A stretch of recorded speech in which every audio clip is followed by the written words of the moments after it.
എഫ്ഐആറും സാക്ഷിമൊഴികളും പ്രകാരം 6 പേരാണ് ഹനീഫ വധക്കേസിൽ മുഖ്യപ്രതികൾ. ഇപ്പോൾ റിമാൻഡിലുള്ള ഷമീറാണ് ഒന്നാം പ്രതി.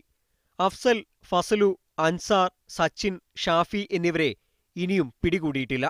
ചാവക്കാട് സ്വദേശികളായ ഇവരെല്ലാം വേറെയും ക്രിമിനൽ കേസുകളിൽ പ്രതികളാണ്. മാത്രമല്ല, KCU മണ്ഡലം പ്രസിഡന്റും ഹനീഫയുടെ സഹോദരപുത്രനുമായ ഷാറൂഖിനെ വെട്ടിയ കേസിലും ഈ 5 പേരാണ് പ്രതികൾ. ഇവരുടെ നേതൃത്വത്തിൽ പലതവണ ഹനീഫയ്ക്കും കുടുംബത്തിനുമെതിരെ ആക്രമണമുണ്ടായിട്ടും പോലീസ് നടപടിയെടുത്തില്ലെന്നും ആക്ഷേപമുണ്ട്. ഞങ്ങളുടെ വണ്ടിയുടെ പിന്നിൽ ഫോളോ ചെയ്തിട്ട് ചാവക്കാട് ASIമാരെ കൊണ്ട് പിടിപ്പിക്കാനുണ്ടായത്. CAയുടെ നിർദ്ദേശപ്രകാരം ASIമാരെ കൊണ്ട് ഞങ്ങൾ പിടിപ്പിക്കാനുണ്ടായത്. തുടർന്ന് സ്റ്റേഷനിൽ വരെ പരസ്യമായി എന്നെ വിട്ട് കൊണ്ടുപോയിട്ടുണ്ടെങ്കിൽ ഉപരോധിക്കുമെന്നും വ്യക്തമായിട്ട് പറഞ്ഞ വ്യക്തിയാണ് ഈ ഗോപപ്രതാപൻ. കേസിലെ 6 പ്രതികളും ആരോപണവിധേയനായ മുൻ ബ്ലോക്ക് പ്രസിഡന്റിനൊപ്പം പല പരിപാടികളിലും പങ്കെടുക്കുന്നവരാണെന്നും ആരോപണമുണ്ട്. അതേസമയം പ്രതികളെ രക്ഷപ്പെടുവാൻ സഹായിച്ചതിന് അറസ്റ്റിലായ ഷംസീറിന് കോടതി ജാമ്യം അനുവദിച്ചു.